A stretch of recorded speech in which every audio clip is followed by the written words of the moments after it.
السلام علیکم جی. حالات بہت خراب ہیں اور میں نے کہا کہ میں اس کی طرف آپ کو کی توجہ دلاؤں.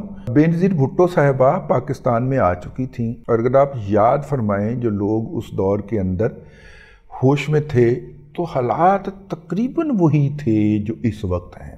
بینظیر بھٹو صاحبہ اس وقت پاکستان کے اندر موجود طالبان یا طالبانی مائنڈ سیٹ جو تھا وہ اس کو چیلنج کر رہی تھیں.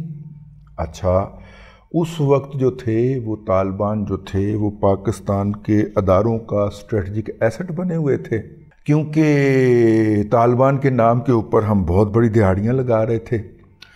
آپ اس کی دہاڑی کی مثال یوں لے لیجئے نا کہ طالبان کے لیے جو سامان چلتا تھا کراچی سے، وہ کراچی سے سامان چل کے اور افغان بارڈر کراس کرتا تھا، اور بارڈر کراس کر کے جو ان کے مستقر تھے، بیسز تھے، کندھار تھا، بگرام تھا، وہاں پہ جا کے وہ کھلتا تھا اور وہاں پہ موجود فوجیوں کو وہ ظاہر ہے ان کی ضروریات جن کے اندر پیمپرز بھی شامل تھے وہ ساری ڈیلیور ہوتی تھیں، اور 80 اقوام جو تھیں ان کے سپاہی یہاں پہ بیٹھے تھے اور ہر ایک کا اپنا اپنا سامان آ رہا ہوتا تھا، اور تیل کے ٹینکر.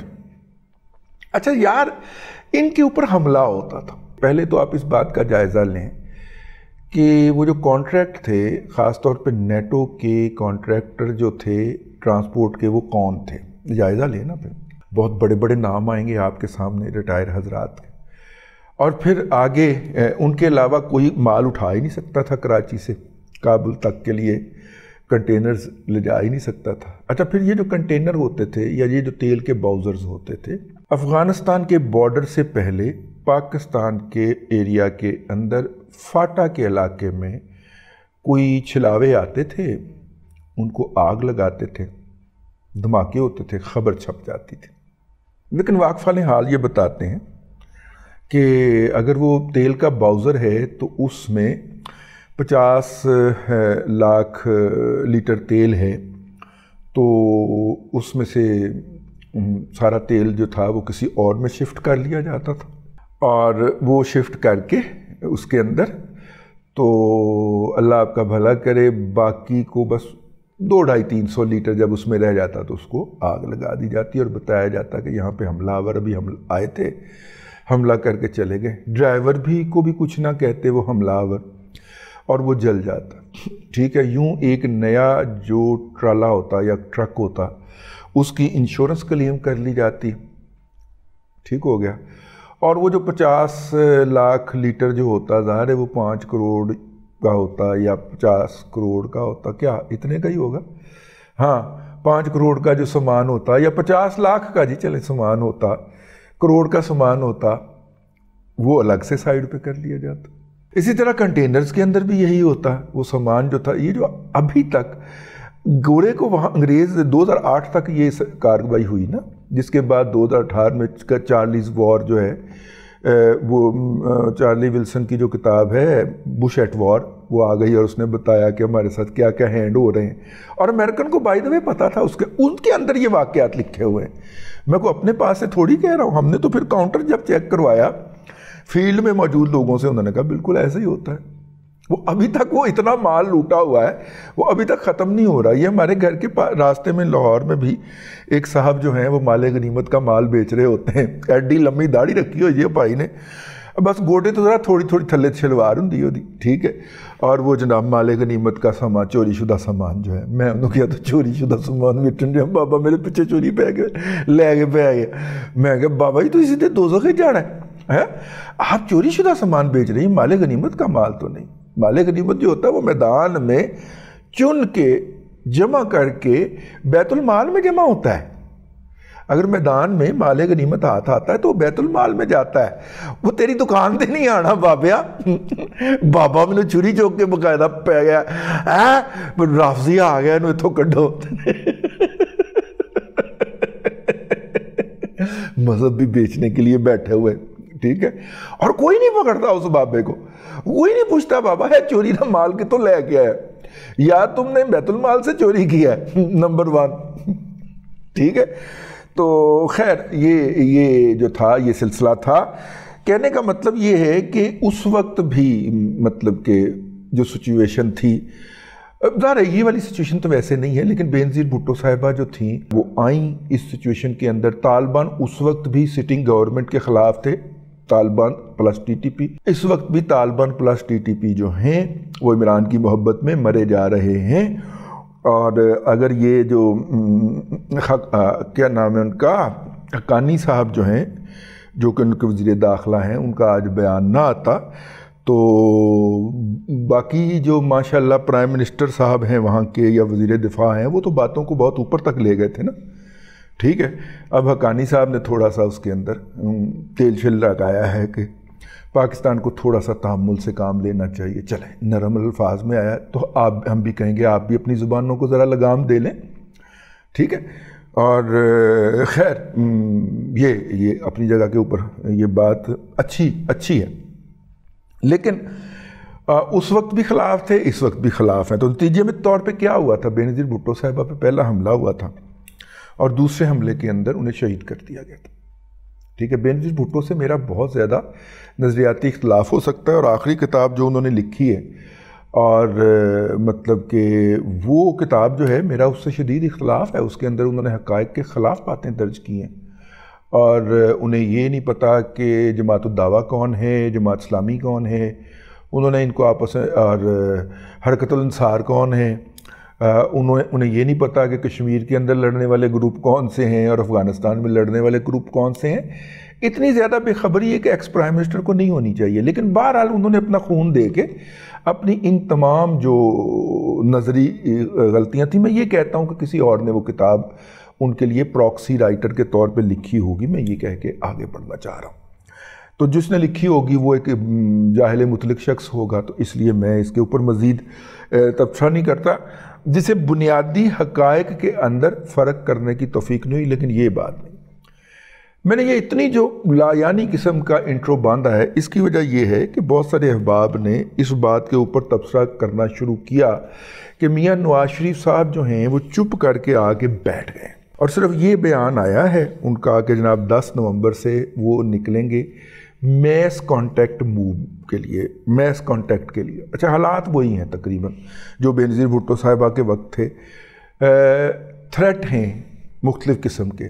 پچھلے دنوں نواز شریف صاحب جب مری سے لاہور پنڈی تشریف لائے اور انہوں نے عدالت کے اندر اپیئر ہونا تھا، تو اس دن ان کا ایجنڈا تھا کہ وہ طارق فضل چودھری صاحب کے صاحبزادے کے گھر جائیں گے. ان کے صاحبزادے جو ایکسیڈنٹ کے اندر وفات پا گئے، ان کا افسوس کریں گے. پھر اس کے بعد مولانا فضل الرحمان صاحب کے پاس جائیں گے، اور پھر اختر مینگل صاحب سے ملاقات کریں گے. یہ 3 ان میں سے 2 ملاقاتیں تو ان کی ڈیفینیٹ تھیں. وہ گئے اپنے طارق فضل چودھری صاحب کے گھر گئے، ان کا افسوس کیا. وہاں سے انہیں مولانا کے گھر جانے کی کلیئرنس نہیں ملی، اور اختر مینگل صاحب بھی انتظار کرتے رہے.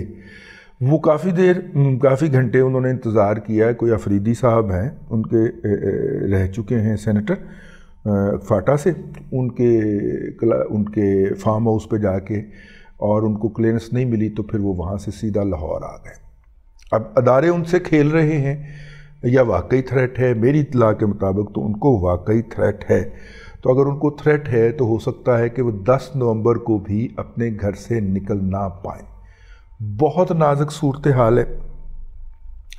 میاں نواز شریف صاحب جو ہیں گزشتہ دنوں ان کی جاتی عمرہ کے اندر اپنے خاص لوگوں کے ساتھ جو میٹنگ ہوئی ہے، اور بڑی ڈیٹیلڈ میٹنگ ہوئی ہے، اس میٹنگ کے بارے میں انہوں نے اپنے تمام لوگوں کو کہا کہ وہ ٹائٹ لپڈ رہیں، کوئی بات انہوں نے باہر نہیں کرنی. ہمیں بھی بہت سارے لوگوں نے یہ بات جو تھی باقاعدہ منع کی گئی کہ آپ نے اس بات کا بھی تذکرہ نہیں کرنا کہ آپ کی بات ہوئی. تو انہوں نے آگے سے کہا کیونکہ ساڑھا نہ لگ جائے گا. تو خیر، اب مجھے چونکہ دوسرے ذرائع سے پتہ چل گیا ہے تو ان احباب کو شکوہ نہیں ہونا چاہیے. ہم جو ہے دوسرے ذرائع سے پتہ کر کے، میاں نواز شریف صاحب کی 2/3 اکثریت کے لیے بہت زیادہ کانفیڈنس ہے. سادہ اکثریت تو ان کا خیال ہے کہ وٹ دے پئی. ٹھیک ہے، اور یہ وہ اس لیے نہیں کہہ رہے ہے کہ مطلب کہ انہیں کوئی خوش فہمی ہے. انہوں نے باقاعدہ کچھ سائنٹیفک سرویز کروائے ہیں اسحاق ڈار صاحب کی نگرانی کے اندر. کہا یہی جا رہا ہے اسحاق ڈار صاحب کے ذریعے، اور اداروں سے بھی پوچھوایا ہے تو اداروں نے انہیں کہا ہے کہ آپ کو سادہ اکثریت تو بڑے آرام سے مل جائے گی۔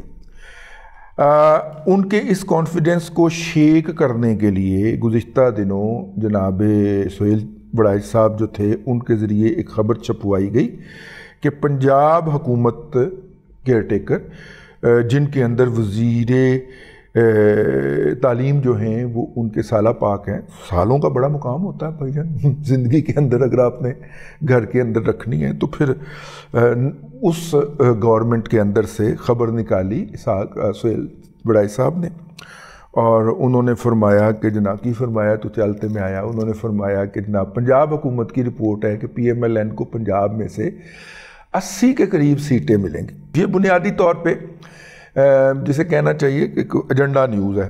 جب نواز شریف صاحب پاکستان تشریف نہیں لائے تھے اور ابھی آنے کی ان کی پلاننگ بھی نہیں تھی، اس وقت انہوں نے جو چیز جو کروائی تھی، اور چونکہ پھر میرا سورس پڑے آ جائے گا اگر میں نے آپ کو یہ بتا دیا کہ وہ میرے تک رپورٹ کیسے پہنچی۔ بہرحال اس کے اندر 94 یا 93 سیٹس جو تھیں کانسٹیچوئنسی سروے کر کے انہیں بتایا گیا تھا، اور انہوں نے پوچھا تھا، مجھے یاد ہے میاں صاحب نے پوچھا تھا کہ یہ جو گیلپ وغیرہ کے یا دوسرے تیسرے سروے کرتے ہیں ان کا بیس کتنا ہوتا ہے، تو انہیں بتایا گیا 3500-3600 افراد کا سروے ہوتا ہے۔ انہوں نے فرمائش کی تھی کہ 5 سے 7 لاکھ لوگوں سے سروے کر کے تو رپورٹ مرتب کی جائے۔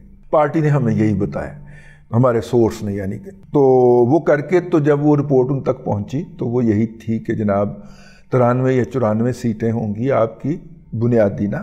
لیکن میاں صاحب کا خیال ہے کہ چونکہ وہ پاکستان میں واپس تشریف لا چکے ہیں اور گراؤنڈ ریئلٹی تبدیل ہو گئی ہے ان کے آنے کے بعد، ان کا ورکر ایکٹیویٹ ہو گیا، اور جب وہ اپنی مظلومیت کی داستان سنائیں گے جا کے گلی گلی محلے محلے، تو ان کا ورکر جو ہے وہ مہنگائی کو نظر انداز کرتے ہوئے، ان کے بھائی کی 16 ماہ کی گورنمنٹ کو نظر انداز کرتے ہوئے والہانہ انداز میں نکلے گا اور اپنا ووٹ جو ہے ان کے ہاتھ میں پکڑا دے گا۔ یہ ان کا خیال ہے، اور ان کا خیال ہے کہ وہ 2/3 اکثریت بڑی آرام سے لے لیں گے۔ یہ اس میٹنگ کے اندر انہوں نے کہا کہ کانفیڈنس سے جائیں، لوگوں سے رابطے کریں، اپنے رابطے بحال کریں، جو پچھلے آپ نے 4-4 5-5 سال سے 10-10 سال سے توڑ رکھے ہیں وہ رابطے بحال کریں، اور جو ہے آپ جو ہے نا وہ حکومت بنانے جا رہے ہیں۔ ٹھیک ہو گیا، یہ اس طرح کی باتیں تھیں، جس کے بعد جو ہے وہ خبریں یا وہ وہاں کی اندر کی خبریں جو ہیں وہ باہر نہیں آئیں۔ اچھا، اس وقت جو ہے وہ لیکن اس کے اندر جو سب سے بڑی رکاوٹ ہے وہی ہے کہ اس وقت نواز شریف صاحب جو ہیں وہ اس پیج پہ نہیں ہیں جس پیج پہ ٹی ٹی پی، عمران خان اور امارات افغانستان ہے، تو اس لیے نواز شریف صاحب کی جان کو خطرہ شدید ہو سکتا ہے، اور اسی بنیاد کے اوپر انہیں انڈیپینڈنٹ موو نہیں کرنے دیا جا رہا، اور 10 کو ہو سکتا ہے کہ وہ اپنے وہاں سے تشریف نہ لائیں۔ بہرحال جب ہم نے یہ بات جو ہے مختلف لوگوں سے ڈسکس کی تو انہوں نے کہا کہ کچھ تو ٹھیک ہے، کچھ خطرہ بھی ہوگا، لیکن کچھ ادارے کی بھی خواہش ہوگی کہ نواز شریف صاحب لوگوں سے رابطے میں آئے تو وہ الیکشن کے نتائج بدل دینے کی صلاحیت رکھتے ہیں، اس لیے ان کے پبلک کے ساتھ کسی بھی انٹر ایکشن کو ڈسٹرب کرنا یا نہ ہونے دینا یہ اداروں کے مفاد میں ہوگا، اور یوں وہ سارا ان کے ہاتھوں جو ہوں گے وہ بنیں گے، کیا اسے کہنا چاہیے، مغوی بن جائیں گے ان کے ہاتھوں، اور انہی کے ذریعے ہی وہ انٹیک لے رہے ہوں گے اور پرفارم کر رہے ہوں گے، تو ان کے مفاد میں بھی یہ جاتا ہے کہ وہ میاں کو یرکائی رکھیں۔ اب دیکھتے ہیں 3 دفعہ کا جو وزیر اعظم ہے وہ یرکا ہے یا نہیں یرکا، اور کیا وہ اداروں کی رپورٹ کی بنیاد کے اوپر اپنی متوقع انتخابی مہم ترک کرتا ہے یا نہیں کرتا۔ ایک خبر جو اس سے بھی بڑی ہے وہ میں نے کہا وہ بھی آپ کے سپرد کر دی جائے، اور چلیں پھر وہ کریں گے، پروگرام بڑا لمبا ہو گیا، وہ اگلے ولاگ کے اندر بات کرتے ہیں۔ اللہ تبارک و تعالیٰ آپ کو آسانیاں عطا کرے اور آسانیاں خلق خدا میں تقسیم کرنے کی توفیق عطا کرے۔